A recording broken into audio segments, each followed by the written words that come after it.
and I want to thank you for your faithfulness. So many of you have been so faithful in giving to missions, to our church. I'm grateful that we can give to so many people throughout the year, and it's not possible without your financial contribution, your faithfulness, your prayers. So stop every first Sunday at a missions corner there. See our missionaries, pray for them. When we built this building, rebuilt the building after the fire, we made sure that the missions was in a way that you would be able to pass through on your way out or going to the fellowship hall, and you would see our missionaries. They are there, in the trenches. They are there working and preaching the gospel. I really highly respect these men and these women who have been preaching and doing missions work. So thank you so much for giving, and thank you so much for believing in missions. And not only that, but also for believing at Message of Peace through your tithes and your offerings. That is so important, and I want to thank you very much for that. I know the men have this thing coming up on the 17th, and the women had a wonderful time yesterday. I mean, the Facebook is inundated with pictures of women with hats. I came by, a wonderful job, and congratulations to all of you who were involved, all of you who worked so hard, and all of you who were present. We begin today a series called Not a Fan, and the question that we want everyone to think is, are you a fan or a follower? Now, relationships usually begin with quick attractions. We call it a crush. A crush is defined as an intense infatuation for someone. I think that's a beautiful thing that God did, and every person goes through these infatuations, especially as a teenager. This attraction between a man and a woman is such a beautiful thing. And just as anything God creates is beautiful, Satan tries to destroy it. But, that beautiful attraction that men have for women and women for men, it's a beautiful thing because that is what leads to marriage, and that's what leads to family. So myself, like any other teenager, I had crushes on several girls, and I thought they were very pretty, and I'm sure my wife had crushes on some guys as well, but until she found me. But that's all it was, a crush. I remember when I was 16, and I was raised in church, so all my crushes were around church. We were part of a very large church in Brazil in my teen years, and we had a large youth group, and youth groups would mingle among churches, and that's why I always encouraged Todd to do that, get our youth group together with other youth groups. And as we would meet most of the girls that we had crushes. And I remember one time, I was 16, and I sang in a choir, a youth choir. And so we went to sing in another church, and I just saw this girl, and I just had a crush. A 16-year-old, you think that you are infatuated, and you're going to, and I had a crush on her. I thought she was very pretty. So I started talking to her, and the more I talked to her, the more she scared me. She was 2 years older than I was, but, I quickly understood that she wanted marriage, not dating. I was only 16. I was out of there very, very fast. These were my teen years. I came to the U.S. as a 17-year-old, very young. And a week after I came to the U.S., I got a calling from God for the ministry. It happened early in my life. And that's why I don't take it for granted what children make decisions for Christ. 17. And I recall I came in February 1979. I turned 18 in September. And I was in San Diego in a school. And on a day, evening, I was in the prayer room, and I got the calling. Most pastors can't point the day that they were called by God. I can recall it. I know exactly the day. Now, I have to give you a little background because when I was born, my mother at the hospital lifted me up and said, I want my son to be a pastor. I never wanted to be a pastor. I grew up in church. I loved God, but I wanted to be a professional. I wanted to be an engineer, and chemistry was in my blood. I loved it. What I do today has nothing to do with chemistry. But I remember I wanted to do that. And when I came to the U.S., that was my goal, to find a school. And God called me, and I was very clear of his calling for my life. And I say that because a year later of that calling, I was in Bible school. So at about 18 and a half, just before I turned 19, I was already in Bible school. And I had such a strong urge for the ministry that I wanted to get my credentials. I said, I want to be ordained, I thought. So I applied for credentials with the Southern California District of the Assemblies of God, and at that time they said, well, you cannot be ordained, but we have what we call a Christian worker license or Christian worker certificate. Today it's called something else, but at that time it's called Christian worker. I think today it's certified. But in order for you to get that, you would have to go before a panel of pastors. So here I am, 19-year-old, had a calling from God, and I went before the pastors, and there were 3 pastors, and I recall one of them asked me so many questions. 2 of them wanted to know about my theology, but one of them wanted to know about my love life. He says, you want to become a pastor, but I don't want a pastor dating around. You cannot be a pastor and dating girls and stuff like that. So I made a promise. I said, if I become a pastor, if you guys give me this license, I promise you, and I was 19, that the girl I date from now on will be my wife. So he agreed, and they laid hands on me, and I received my credential.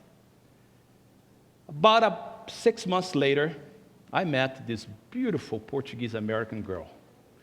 Portuguese because she was born there, American because she was raised here, and she was beautiful.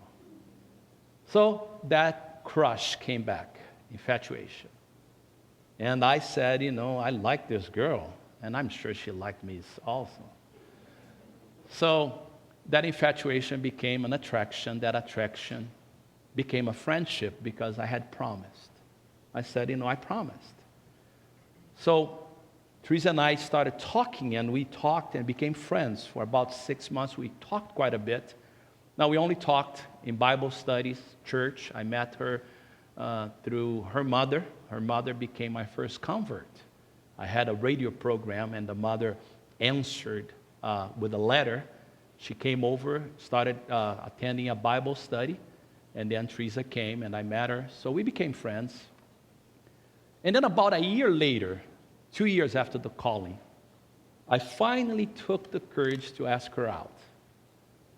Now, at that time, there was no caller ID. So today, I could not get away with that. But there was no caller ID, so I would call her, she would answer, and I would lose courage, and I would hang up. I did that about 3 or 4 times, and she was really messed. She was mad because every time, I tried that. And the reason for that is not because I had problem relating to girls. I never had problem with that. But because I knew I wanted a commitment. And I wanted to make sure that if I did this, I had to know what I was doing. We were just before we turned 20, both of us 19-year-old. So finally, I asked her out. She answered, and I said, I've been trying to call you. I know you have. I said, well, something is happening here with the phone, and it's not working very well. I lied. God forgive me. So we finally went out. The mother made sure that 3 sisters came with her. So I had to bribe the sisters. We went to a pizza parlor, and they had a lot of video games. So I took all of the money that I had and gave it to the sisters so they could play games. And we had a talk. And I remember as if it were today. I said, Teresa, I think I like you. And she said, that's nice. I like you too. And we began talking. And I said, I really mean business here, but I want to ask you a question. I'm a pastor. Do you know what a pastor is? And do you know what a pastor does? She had no idea, but she said yes. I didn't know either. I was just beginning. And we started dating, and we wanted to really commit to each other. Not infatuation, not a crush, but we meant business. 6 months later, we got engaged. 6 months after that, just after we turned 21, we got married. And the rest is history. Now, why do you say that? It's because relationships are very important. Your relationship with a girl or with a boy, and I'm talking to the teenagers, and you men and women, your relationship with that person that attracted you is so important. And that's what makes a difference between a long-lasting marriage and a marriage that ends in divorce. I want you to see this video real quick. DTR. There's my sound person who is not there right now. Amen. Jesus, thank you for that sound person. I pray that he will be committed to this church. I guess you're not going to see the video because he's not there. That's okay. Let's go over to an important passage of scriptures right now. He's there now, finally. Don't ever leave there, please. DTR. Some of you will recognize what those letters stand for. If you're not sure, let me help you out. If you are a young man in a relationship with a young woman, then chances are these letters are enough to strike fear into your heart. You may run away from, postpone, you may dread the DTR talk. Some young men will even terminate a relationship if they feel like the DTR talk is imminent. It is that official talk that takes place in every romantic relationship. Do you know what it stands for, DTR? Define the relationship. You sit down and you decide where things are going. Have things moved from casual to committed? I remember this date I went on in high school. On the very first date, the girl tried to have the DTR talk with me. First date, DTR. I got out of there PDQ. I just ran away. Over the next several weeks, I want us to examine a much more important relationship, our relationship with Jesus, which is often compared in the Bible with the relationship of a man and of a woman. Now, I don't know all of you, and I thank God that some of you are coming to church, and I see you once in a while in church, but most of you I know. And for those who I do not know personally, maybe you are in the dating phase with Jesus, and you're not ready for a DTR talk yet. But I know most of you, and I think that most of you are ready for that. I think that the reason why we're starting this series, and it was through much prayer, is because as a pastor, I really feel that we as a church need to define our relationship with the Lord, find out where we stand with Jesus. Many people follow Jesus. He began his ministry and with only 1 or 2, and then 6, 7, and finally 12. But very soon, a crowd followed him. And it's so interesting to see that in Scripture, especially in the Gospels, Jesus very clearly would call his disciples apart and made sure that they understood what it meant to follow him. Not once, not twice, but several times, Jesus had a DTR talk with his followers, with the people who were going after him.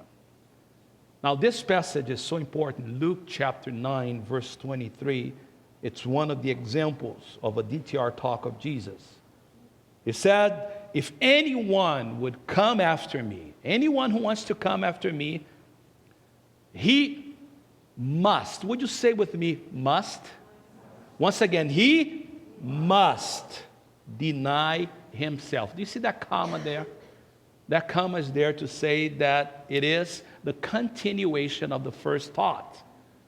Not only he must come after me, but he must deny himself. He must take up his cross daily. And then that person should follow me. So I think that many of us should welcome this DTR talk because we need to be ready to move to a different level of commitment. We're ready to move from the past to the casual, the casual and the past to the convenient, and then into something more devoted, something more committed. And I believe that some of you really are here this morning and you like what you come and experience, otherwise you would not be here. You come to church every Sunday, and when you don't come, maybe you get a call from us, and that brings you back. You enjoy the church, otherwise you would not be here.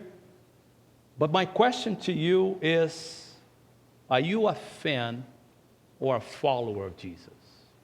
And that is the question that we're going to ask throughout the 6 weeks, beginning today. Are we a fan or a follower of Jesus? Now, some of you may be wondering why I would ask that question. You say, well, we're all followers of Jesus, right? Well, let's not be too quick to answer this question. The word fan is defined as an enthusiastic admirer. We're all fan of different things.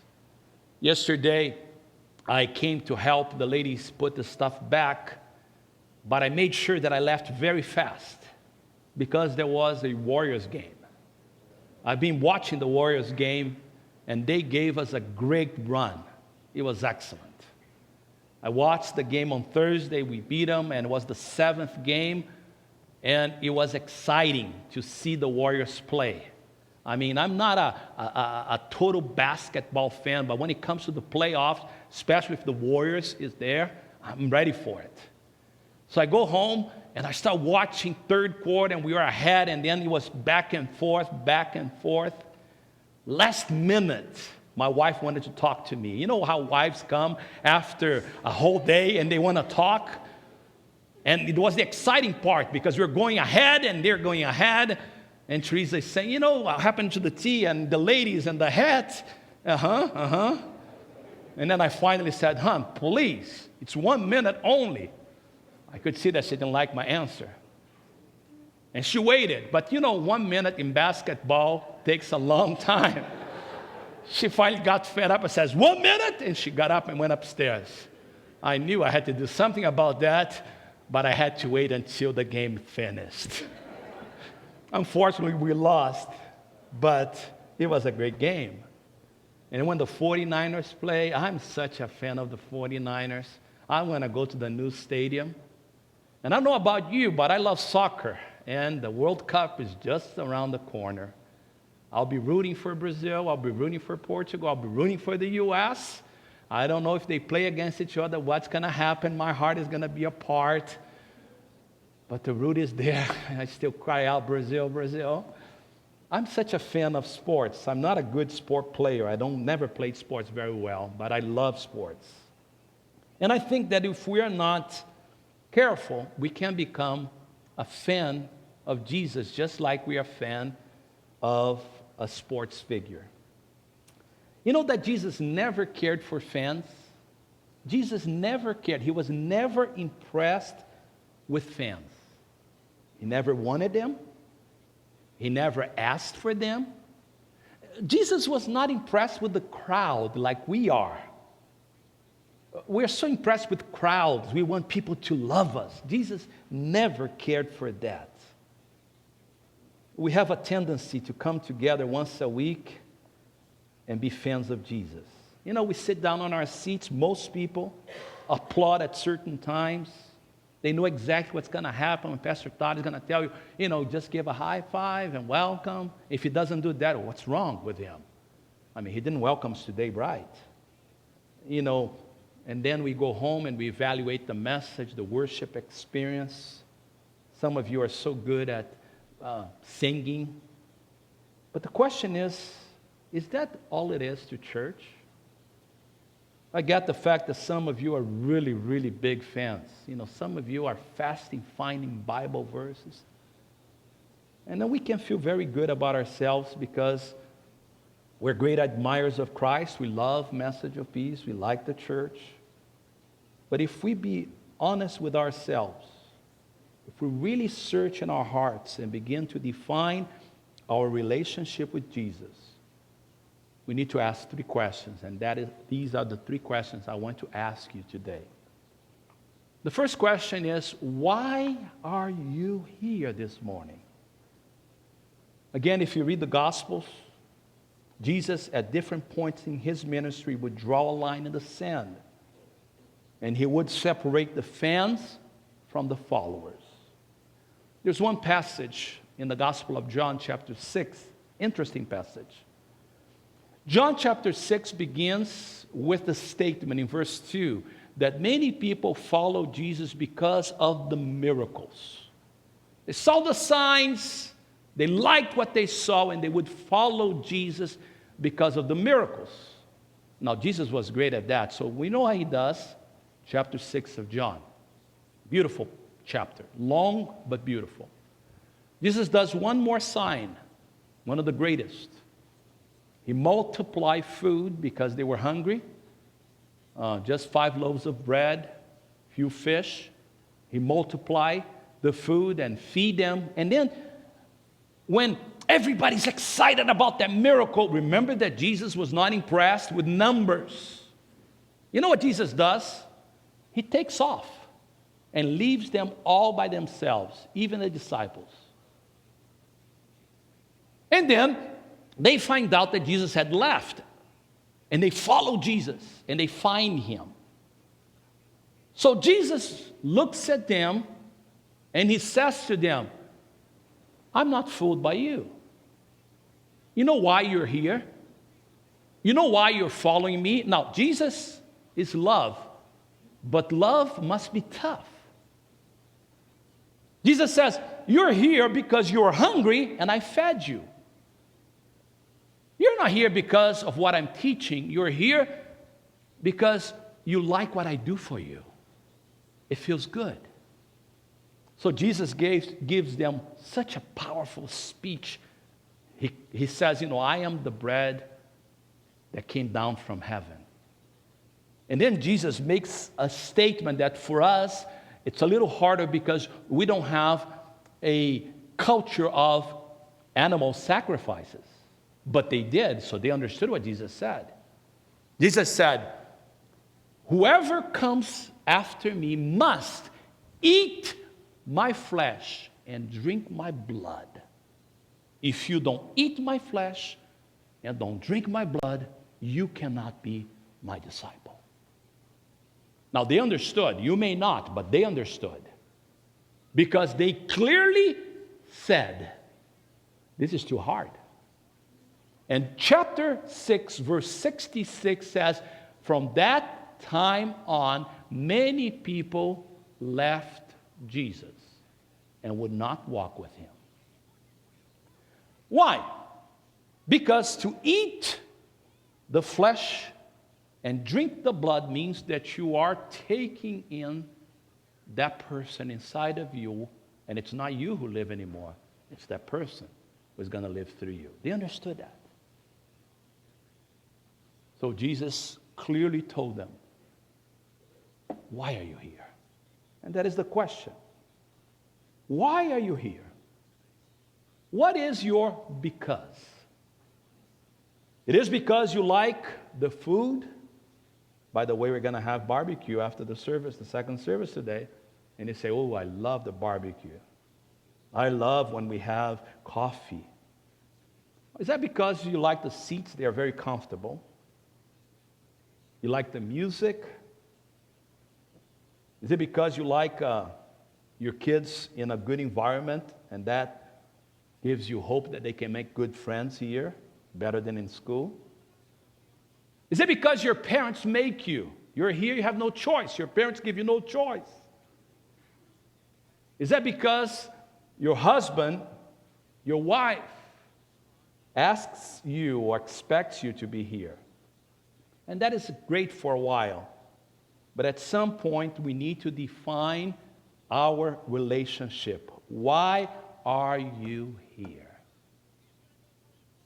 The verse says that from this time, many of his disciples turned back and no longer followed him. A lot of them went home. They said, you know something, this is too serious. I don't want to be here. And I wonder that for some of you, it may be time for you to just go home. Seriously. I love you being here, but if you're not going to be really committed, you may be wasting your time. We need to decide, why are we here? What is your because? I can tell you why Jesus wants you here. He wants you here because he wants to have a relationship with you. He wants you here because he wants to make you a better person. I love you being here, and please don't misunderstand me. I know that this series of messages is really confrontational, but a lot of prayer is behind that.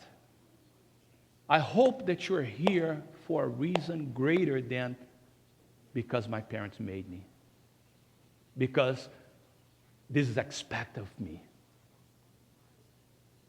Why are you here? The second question, very important, are you all in?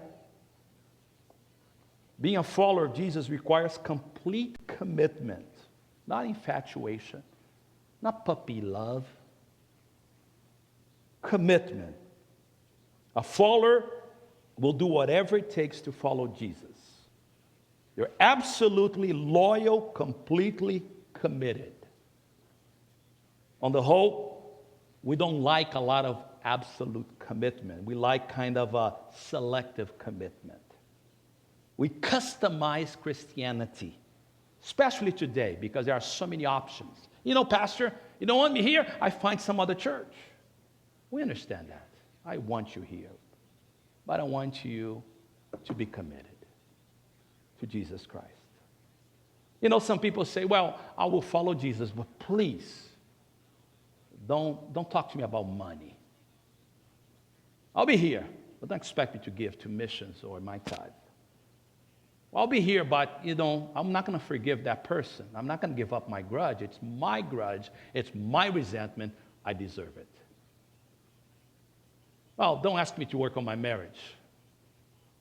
I am here, but, sexual desires, abstinence, no. God gave me that, so my sexual life is my business.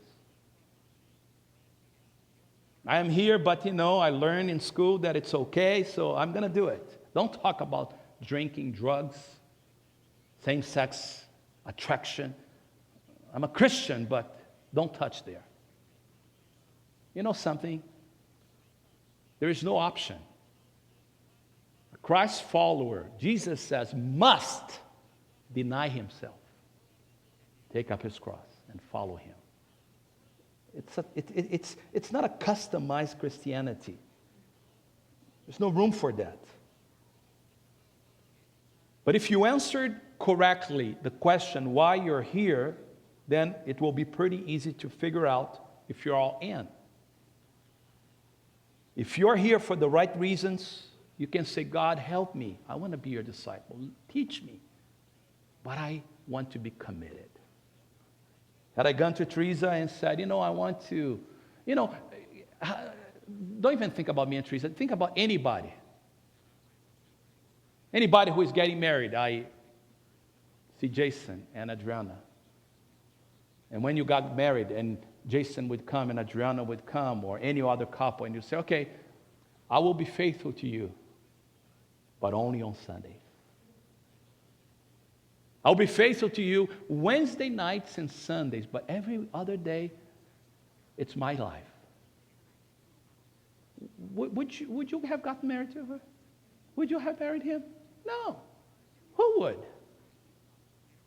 We want a committed person. Now, if I want my wife to be fully committed to me, and she expects a full commitment from me to her, why would Jesus want any less? It's full commitment.